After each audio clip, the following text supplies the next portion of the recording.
All right, so today we're going to do a deep dive on something pretty interesting. Oh, yeah. Neoconservatism. Neoconservatism. It's like a political ideology that kind of came and went pretty quick. Yeah, it flamed out. Yeah, like a bright flame that just went out. Yeah. And it's really fascinating because it started back in like the 1960s. And it was actually started by disillusioned liberals. Yeah, that's right. Which is kind of a weird thing. It is a bit of a head scratcher, right? Yeah, you wouldn't think that people like Irving Kristol and Norman Podhoretz would be the leaders of a new conservative movement. It's not exactly the first thing that springs to mind when you think about the 1960s, right? To understand like why this shift happened, I think you really have to like look at the context. Okay. The late 60s were really kind of a crazy time. Yeah. There was the Vietnam War protests going on. Yeah. There was a lot of social upheaval, and there was this sense that liberal policies were going way too far. So it kind of created this space for other ideologies to take root. Okay, so like it was a reaction to the times. Yeah, very much so. But we're not just going to skim the surface here, right? Oh, definitely not, no.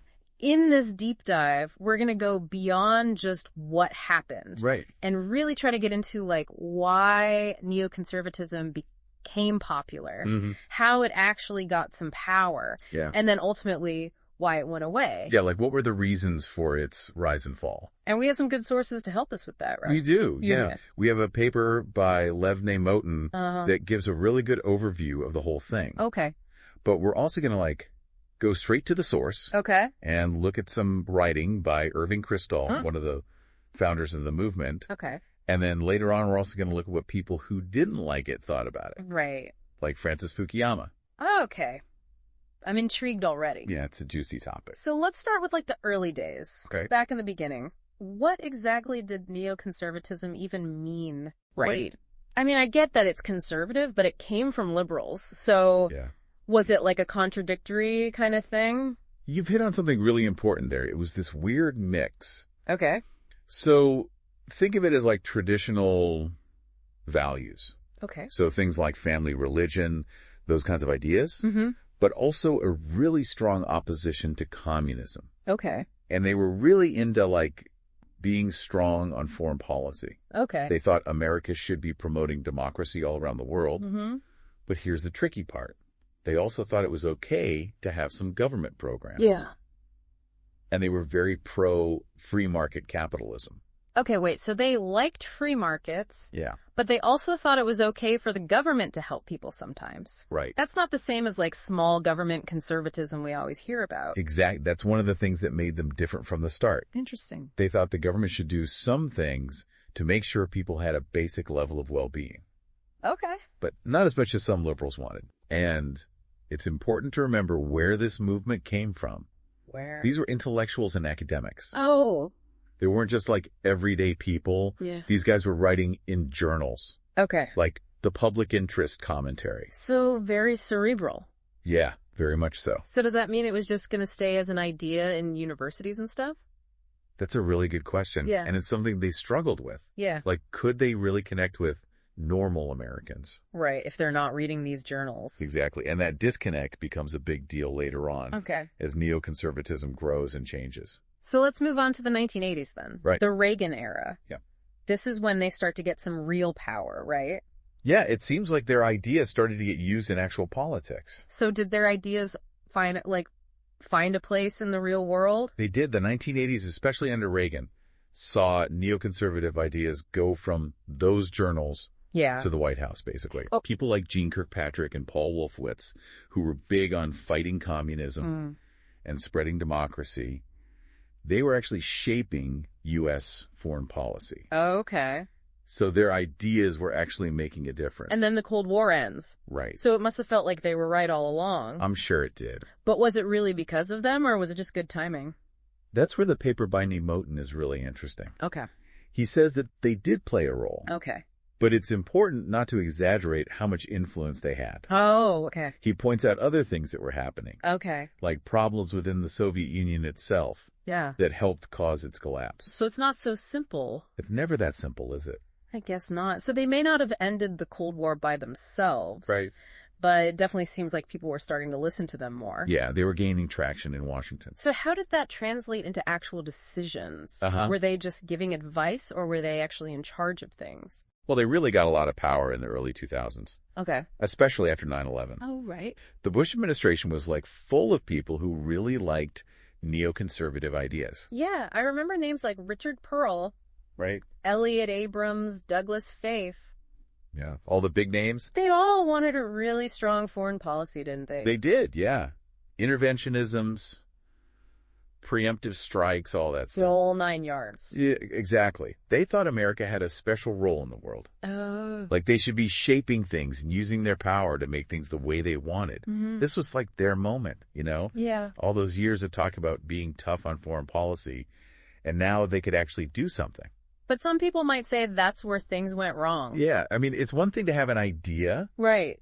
But it's another thing to actually put it into practice. It doesn't always work out, does it? No, not always. And that's where the wars in Iraq and Afghanistan come in, right? Yeah, those were huge turning points. Yeah, for America and for neoconservatism. For everyone, basically. Okay, so the wars in Iraq and Afghanistan. They were like the big test. For neoconservatism. Yeah, like could they really make their ideas work? At first they were really optimistic. Yeah, everyone thought it would be easy, right? Yeah, they thought they could just go and get rid of the bad guys and then democracy would just like magically appear. But that's not what happened at all. No, it didn't. And as the wars went on and on, people started to lose faith. Right, because it wasn't working. It wasn't. And it was costing a lot of lives. Yeah, you can't talk about these wars without talking about the people who died. No, absolutely not. American soldiers, Iraqi and Afghan civilians. This is a terrible tragedy. It really makes you question. Yeah. Whether all that was worth it. It really does. And, you know, as more people started questioning things, there were some cracks within neoconservatism itself. Oh, like people within the movement started disagreeing. Exactly. People like Francis Fukuyama, who used to be a big supporter. He started criticizing the whole thing. Interesting. And why was that? Well, he thought they'd made some big mistakes. Like what? He wrote this book called America at the Crossroads. And he basically said they were too focused on just being powerful. Okay. They thought they could just force other countries to be like America. Right. And he thought they were oversimplifying things. Like, what do you mean? Like they weren't really paying attention to the history and culture of those countries. Oh, okay. Or the situation on the ground. It was like they had this one idea and they thought it would work everywhere. So they weren't being realistic.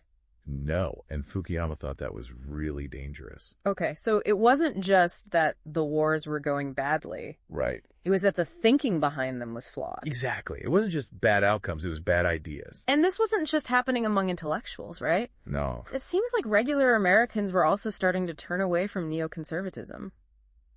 Yeah, definitely. Didn't the 2008 election show that? It did. Yeah. John McCain wasn't a pure neoconservative. Okay. But he agreed with a lot of their ideas about foreign policy. Okay. And he lost to Barack Obama. Right. Who wanted to end the war in Iraq. Yeah. He campaigned on that. He did, and I think that shows people were getting tired of all the fighting. Right. They wanted something different. They did, and it happened again in 2012. Really? Yeah. Mitt Romney also had ties to neoconservatism. Uh-huh. And he lost too. So it wasn't just Fukuyama and other intellectuals who were having second thoughts? No, it was like the whole country was shifting. So what was going on? Well, remember how we talked about that disconnect between the neoconservative elites and everyday people? Yeah. This is where it really becomes a problem. Okay. All this stuff was happening. Globalization was changing things. Yeah. Cultures were changing. And a lot of people felt like they were being left behind. Like the elites weren't paying attention to them. Exactly. And then you have the rise of populism and nationalism. Right. Both here in America and in other countries. So people were looking for something else. Yeah, they were. And that's where Donald Trump comes in. Oh, wow. Okay.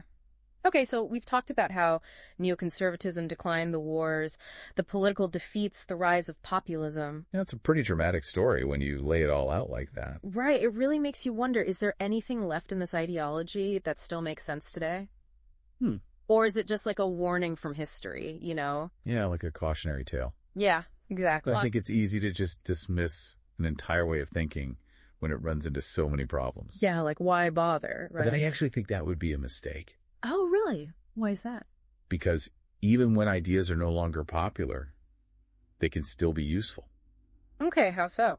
Well, they can make us think they can challenge our assumptions. And maybe they can even offer some insights that we wouldn't have thought of otherwise. So you're saying there might be some parts of neoconservatism that are still relevant today? Yeah, I think so. Like what specifically? Well, one thing that I think still resonates, even with people who disagree with them, is the focus on democracy and human rights. Yeah, that was a big part of their ideology. It was. And, of course, the way they tried to promote those values, especially through military intervention, right, that was definitely flawed. Yeah, using force to spread democracy doesn't always work out so well.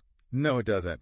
But the idea itself, that all people should have freedom and the right to choose their own government, that's a powerful idea, and it's not limited to any one ideology. It's interesting because when you read what Irving Kristol wrote, you do get the sense that he and the other neoconservatives really believed in those values. Yeah, they were idealists in a way. But as we've seen, good intentions don't always lead to good results. No, they don't. And I guess that's where things get complicated. Yeah, the real world is messy. So what else about neoconservatism might be worth thinking about today? Well, another thing they talked about a lot was the idea of American leadership in the world. Right. They thought America had a special role to play. Yeah, they argued that the U.S. couldn't just ignore what was happening in other countries. They said America had a responsibility to be involved to promote a world order based on liberal values. So like the U.S. as the indispensable nation. Exactly, beacon of freedom for the whole world. But hasn't that idea been kind of damaged by what happened in Iraq and Afghanistan? It's definitely been challenged, but you could also argue that things are different now. How so? Well, look at what's happening around the world. Authoritarianism is on the rise. Oh, that's true. Democracy is under threat in a lot of places. Yeah. So maybe the question of whether America should be involved is even more important now than it was before. So are you saying that maybe the neoconservatives were right about that? I'm not saying that. I'm just saying it's a question worth asking. Okay. Can the U.S. really afford to stand back and do nothing? Or do we have a moral obligation to get involved and try to make things better?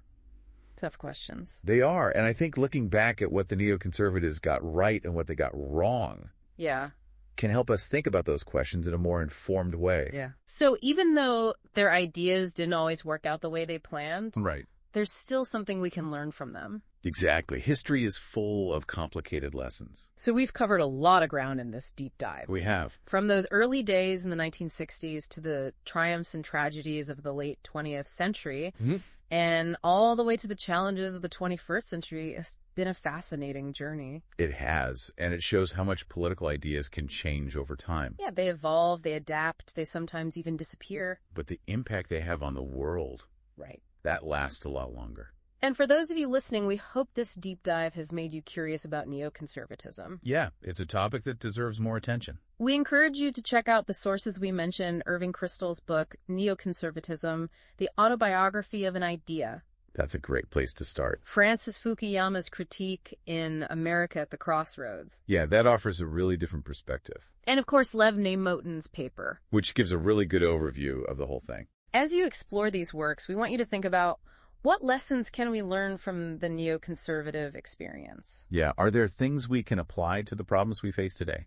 Right. Or is it mostly a warning about the dangers of having too much ambition? These are questions worth pondering. And remember, a deep dive is just the beginning. It's about sparking your curiosity. It's about asking questions, challenging what you think you know. And ultimately coming to your own conclusions. So keep those minds curious. And those conversations going. We'll see you next time.